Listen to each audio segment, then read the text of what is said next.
I'm John Walsh, and at the top of the hour, she was kidnapped but left this diary behind. You know him as the host of America's Most Wanted, a television program that has helped capture nearly 1,000 fugitives over the past 20 years. But John Walsh never imagined he'd have a job like this. I was a very happy hotel developer in a beautiful little town, Hollywood, Florida. And one day my life changed forever. It was July 27th, 1981. Walsh's wife, Reve, and their 6-year-old son, Adam, were at this Sears store in the Hollywood Mall. Reve let Adam watch a group of older boys play video games while she was 3 aisles away shopping for a lamp. When she returned about 5 to 10 minutes later, Adam was nowhere to be found. Literally thousands of posters just like these are being distributed all over Florida. The Walshes launched what's still considered today Florida's largest search for a missing child. He's our only child. He's a beautiful little boy, and we just want him back more than anything. I just want that person to know that we want to help them as well as Adam. 2 weeks later, they would get the worst news possible. Adam was dead. His severed head found in a canal in Vero Beach, more than 100 miles away. I don't know who would do this to a 6-year-old child. I can't conceive of it. It's beyond the realm of reality. So long for now, Pooter. See you again. I'll always be the father of a murdered child. And to have your 6-year-old son taken, kidnapped, and so brutally murdered is something that you never get over, you never forget.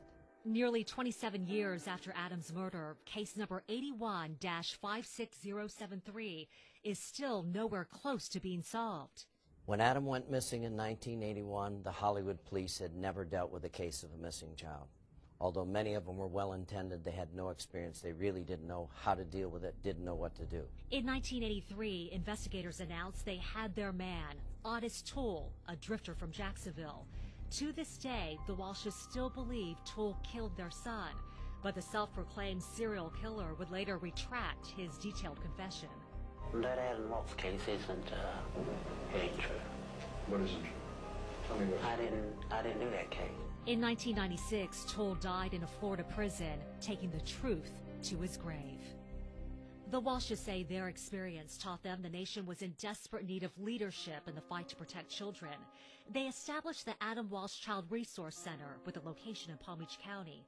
It eventually merged with the National Center for Missing and Exploited Children. As a result of his advocacy, John Walsh was approached to host America's Most Wanted. Good evening from Washington, D.C. I'm John Walsh. Welcome to the premiere of America's Most Wanted. Their very first episode provided the publicity to help catch David James Roberts, one of the FBI's 10 most wanted fugitives. I think back of all the TV critics, Wall Street Journal, New York Times, the show will never work, they'll never catch anybody. We've caught people all over the world. We've caught people off of our website, amw.com. It's been an incredible journey. But it certainly hasn't been easy.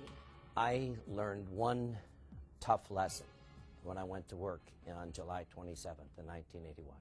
Take it one day at a time. Been great. 3 more children.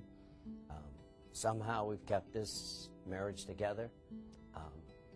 Lots of state laws have been passed, some big federal laws. I stood in the Rose Garden last year with Reve and our children, and President Bush signed the Adam Walsh Child Protection Law. 25th anniversary of the worst day of our life became a very positive day. The law